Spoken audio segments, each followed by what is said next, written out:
Hello students, मैं अंजलि पयाल स्वागत करती हूँ आपका आईसीटी वर्चुअल क्लासरूम देहरादून से। कैसे हैं आप सब लोग? उम्मीद करती हूँ आप सब लोग अच्छे होंगे और अपनी लाइफ में बहुत बेहतर कुछ कर रहे होंगे। आज हम बात कर रहे हैं क्लास 12th की केमिस्ट्री की, और जैसा कि आप सब जानते हैं सॉल्यूशन चैप्टर यहाँ पर चल रहा है, यानी विलयन की बात कर रहे हैं। लास्ट सेशन में हमने राउल्ट्स लॉ पढ़ा था, जो कि हमने दो वाष्पशील द्रवों के लिए देखा था। आज हमने बात की है कि एक आपका वाष्पशील विलायक है और दूसरा आपका अवाष्पशील विलेय होगा। उनके लिए राउल्ट्स का जो लॉ है वो किस प्रकार से बनेगा वो हम यहाँ पर देखेंगे। ओके, तो आइए चलते हैं स्मार्ट बोर्ड की ओर। तो बच्चों, विलयन आपका चैप्टर जैसे कि चल रहा था, वही जो दो या दो से अधिक पदार्थों का एक समांगी मिश्रण है उसको विलयन कहा जा रहा था। दो इसके अवयवी घटक होंगे, विलेय और विलायक। जो अधिक मात्रा में है वो विलायक है और जो कम मात्रा में है वो विलेय है। विलायक आपका भौतिक अवस्था का निर्धारण भी करता है विलयन की, ये आपने पढ़ा था। देन विलायक की भौतिक अवस्था के आधार पर तीन प्रकार के विलयन बनेंगे: ठोस विलयन, द्रव विलयन और गैसीय विलयन। फर्दर ये क्लासिफाई हो जाते हैं तीन टाइप्स में on the basis of physical state of solute, यानी विलेय की भौतिक अवस्था के आधार पर ये तीन प्रकारों में विभाजित हो जाते हैं। ठीक है ना, और ये हम रोज पढ़ रहे हैं तो ये आपको याद हो जाने चाहिए अभी तक। कॉन्सेंट्रेशन, सांद्रता क्या है, विलेय की जो भी मात्रा है वहां पर विलयन में वो उसकी सांद्रता है। इसके अलावा विलयन को में हमने सांद्रता को गुणात्मक रूप से और मात्रात्मक रूप से व्यक्त किया था। गुणात्मक रूप से आप क्या बोलते हैं कि कोई आपका तनु विलयन है, कोई सांद्र विलयन है जिसमें कम मात्रा में विलेय है, वो आपका तनु विलयन है, और जिसमें अपेक्षाकृत अधिक मात्रा है तो वो सांद्र विलयन कहलाएगा।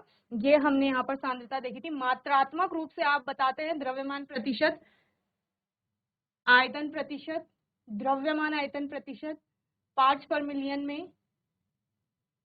इसके अलावा मोल फ्रैक्शन, मोल प्रभाज या मोल अंश जिसे कहा जाता है। देन मोलैरिटी यानी मोलरता, मोलैलिटी यानी कि मोलरता। तो ये सब हमने बहुत अच्छे से पढ़ा था, इसके न्यूमेरिकल्स हम लोगों ने देखे थे। विलेयता को समझा था, विलेयता को प्रभावित करने वाले कारकों को देखा था। ठोसों की द्रव में विलेयता देखी थी। इसके अलावा हमने गैसों की द्रव में विलेयता देखी थी, जिसमें आपने हेनरीज लॉ पढ़ा था, यानी हेनरी का नियम पढ़ा था। ठीक है ना, तो हेनरी का नियम क्या था? जितना ज्यादा प्रेशर अप्लाई करोगे किसी गैस में, उसकी विलेयता उतनी ज्यादा बढ़ जाएगी, या मात्रा जो होगी विलेय होने वाली गैस की वो उसके समानुपाती होती है। ठीक है ना, इस प्रकार से आपने हेनरी का लॉ देखा था।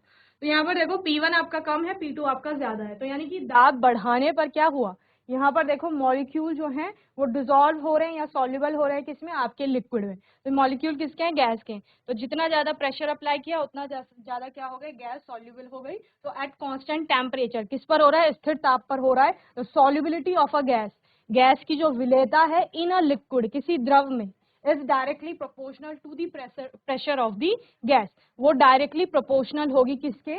जितना भी गैस पर प्रेशर अप्लाई किया जा रहा है उसके। ओके, तो ये हमने देख लिया था। इसके लिए हमने न्यूमेरिकल्स भी किए थे, इसके अनुप्रयोग देखे थे। ठीक है ना, वेपर प्रेशर की बात हो रही थी, फैक्टर अफेक्टिंग एक देखा था।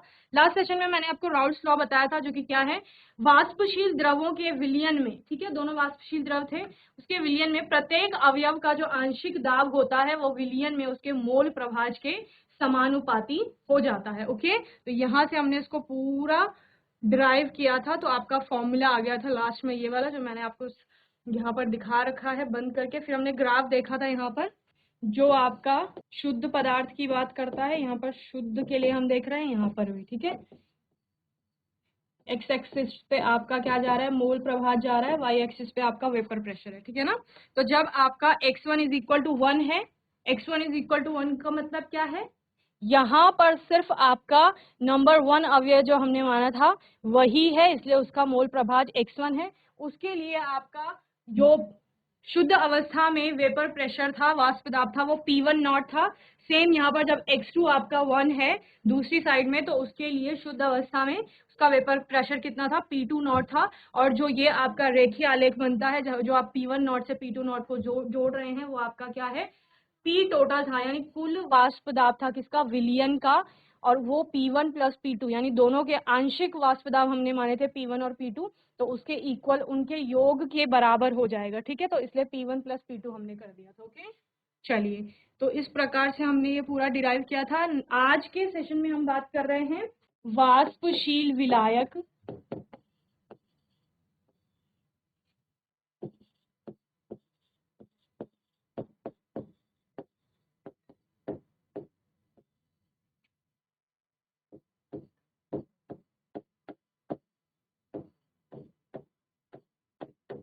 अवाष्पशील विलेय, विलेय के विलयन के लिए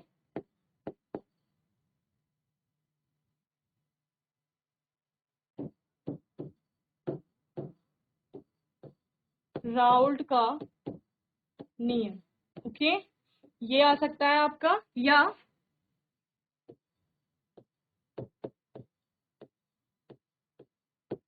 अवाष्पशील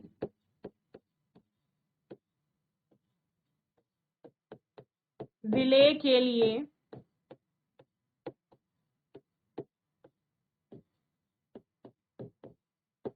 राउल्ट का नियम। ठीक है, तो बच्चे देखिए ध्यान से, वहां पर आपने वाष्पशील द्रवों की बात की, तो दोनों आपके वाष्प में परिवर्तित हो रहे थे। ठीक है ना, दोनों वेपर फेज में जा रहे थे, दोनों का आपका वेपर प्रेशर वहां पर कुछ ना कुछ आ रहा था। यहाँ पर हमने क्या बोल दिया, विलायक आपका वाष्पशील है तो उसका कुछ ना कुछ वेपर आएगा, वेपर प्रेशर आएगा, लेकिन जो आपका विलेय है वो कैसा है, अवाष्पशील है, यानी वो वेपर्स नहीं बनाएगा। जब उसकी वेपर्स बनी नहीं रही हैं तो कुछ भी आपका वेपर प्रेशर नहीं बनेगा उसके द्वारा। ठीक है, तो यहाँ पर जो आपका, इसको हम नंबर 1 मान रहे हैं, ये आपका विलायक है। ठीक है, ये आपका नंबर 2 क्या है, विलेय है। और हमने विलेय को क्या बोला है, अवाष्पशील बोला है, ये आपको पता है, और विलायक आपका वाष्पशील है। तो देखो पहले वाला जो सोल्यूशन है इसमें सिर्फ सॉल्वेंट है आपका, विलायक है, इसमें क्या है, विलायक। तो शुद्ध अवस्था में, शुद्ध अवस्था का मतलब क्या है, जब सिर्फ विलायक ही विलायक है।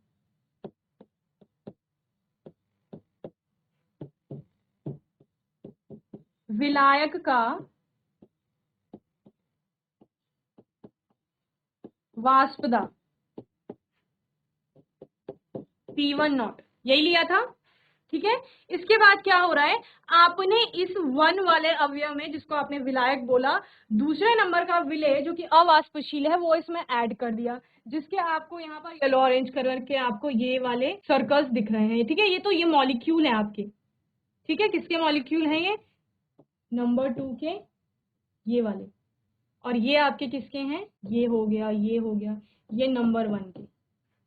ठीक है, तो आपने यहाँ पर क्या बना लिया, ये आपका सॉल्यूशन है जिसमें आपका क्या होगा, 1+2, यानी विलायक और विलेय दोनों मिले हुए हैं। समझ रहे हैं, तो विलायक और विलेय जब दोनों मिले हुए हैं तो हमने क्या बोला, विलायक आपका वाष्पशील है तो वो वेपर्स में कन्वर्ट होगा।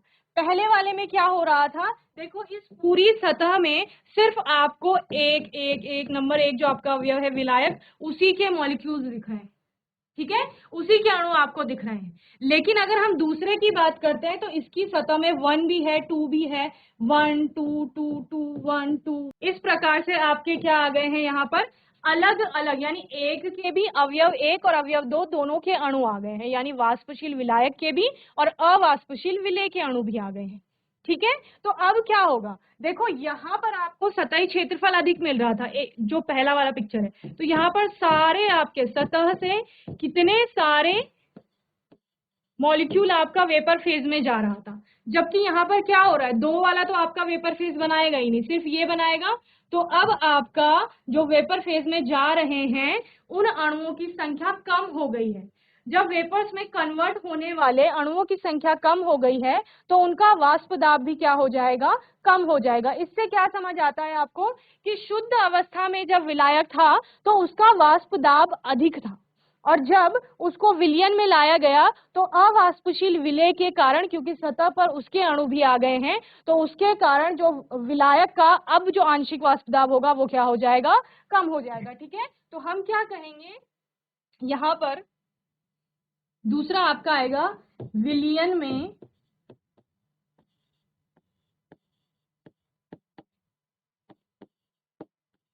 विलायक जो वाष्पशील है, एक आपने उसको नंबर दिया है, का आंशिक वाष्प दाब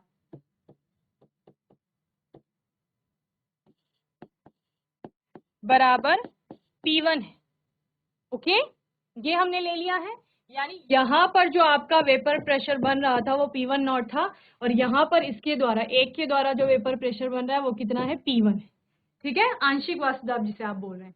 अब क्या होगा, आपने बोला विलेय, तो क्योंकि आपका वाष्प में परिवर्तित हो ही नहीं रहा है तो उसका वाष्प दाब कितना हो गया, 0 हो गया। तो विलेय के लिए आप जो P2 नॉट वहां मान रहे थे वाष्पशील द्रवों में, P2 नॉट और P2 वो दोनों ही क्या हो जाएंगे, 0। अवाष्पशील विलेय के लिए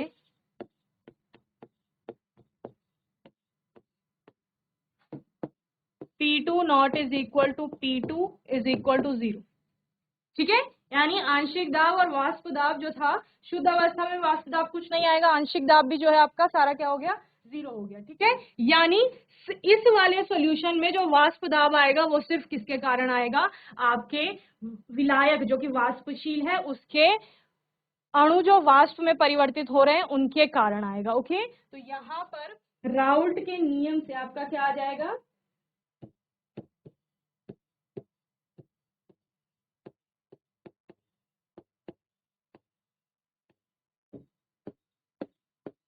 राउल्ट के नियम से P1 is directly proportional to X1,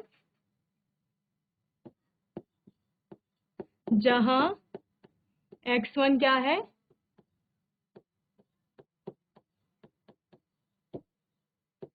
विलायक 1 का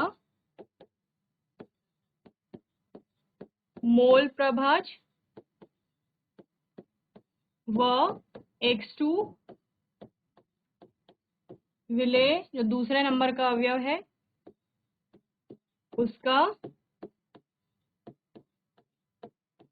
मोल प्रभाज। ओके, ये हो जाएगा। देन आप क्या करेंगे, यहां पर आपने इसको सॉल्व कर लिया था, P1 इज इक्वल टू क्या आता है, P1 नॉट इंटू X1। तो P2 तो आएगा ही नहीं, क्यों, क्योंकि वो पहले ही 0 हो गया है। अब यहाँ पर P1 नॉट हमने निकाल लिया है और हम क्या निकाल सकते हैं, डेल्टा P निकाल सकते हैं, जो कि क्या है आपका वाष्प दाब में परिवर्तन कितना आया, यानी कि जो यहाँ पर P1 नॉट था और यहाँ P1 हो गया, किसमें, विलायक का शुद्ध अवस्था में जो वाष्प दाब था वो P1 नॉट था, और जब वो विलयन में चला गया तो उसका वाष्प दाब क्या हो गया, P1 हो गया।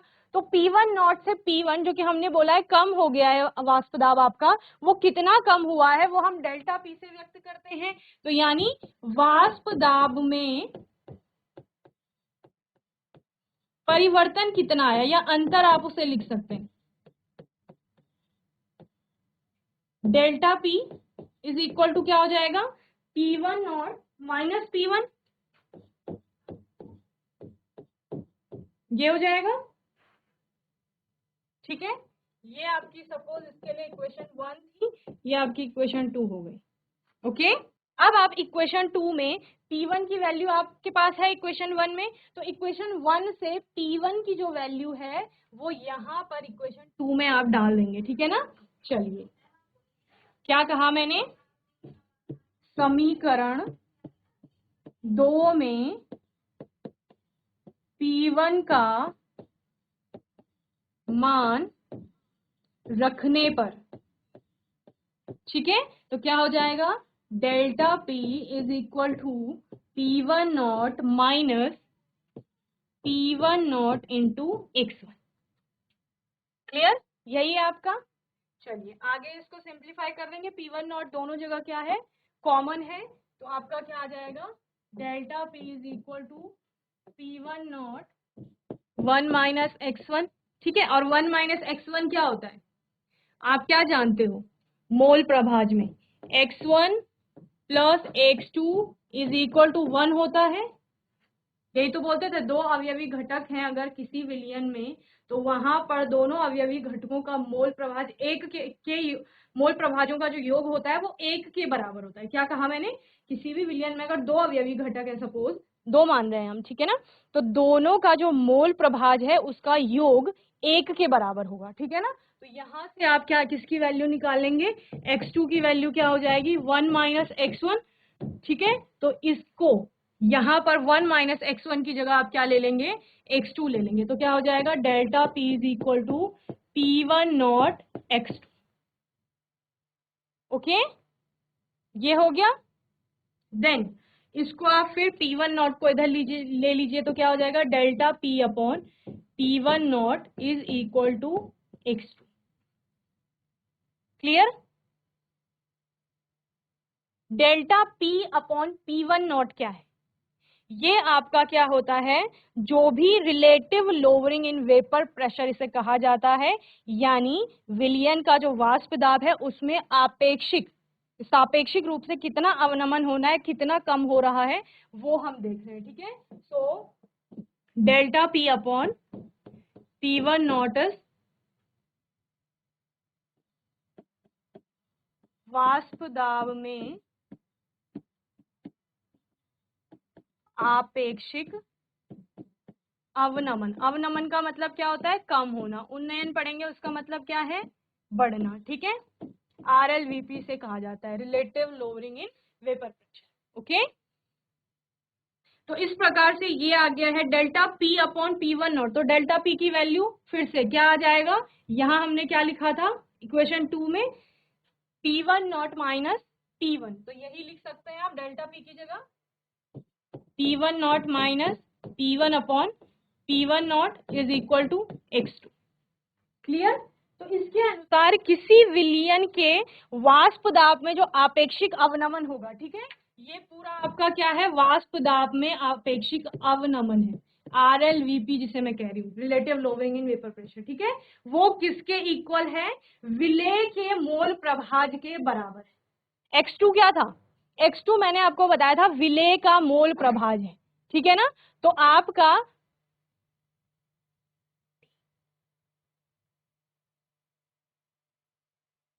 तो यहां पर आप लोग लिख लेंगे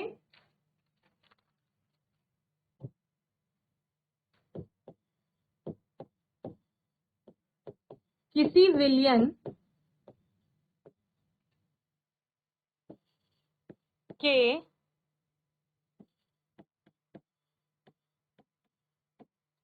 वाष्प दाब में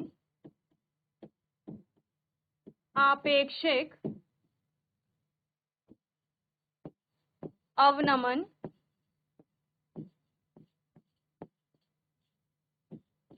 उसमें उपस्थित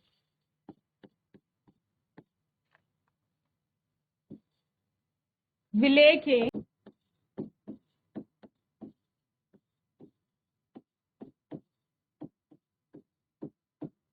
मोल प्रभाज के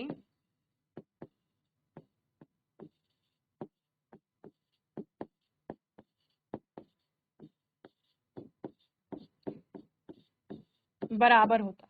ओके, चलिए x2 की वैल्यू निकाल सकते हैं आप लोग। x2 की वैल्यू क्या हो जाएगी, N2 upon N1 plus N2 हो जाएगी, वो वैल्यू रख लोगे आप। चलिए नोट कर लेंगे इसे जल्दी से। तो बच्चों मैं उम्मीद करती हूँ आज का सेशन आपको अच्छे से समझ में आया होगा। आज हमने वाष्पशील विलायक में एक अवाष्पशील विलेय के लिए राउल्ट का नियम यहाँ पर निकाला कि किस प्रकार से उसकी समीकरण बनेगी यहाँ पर।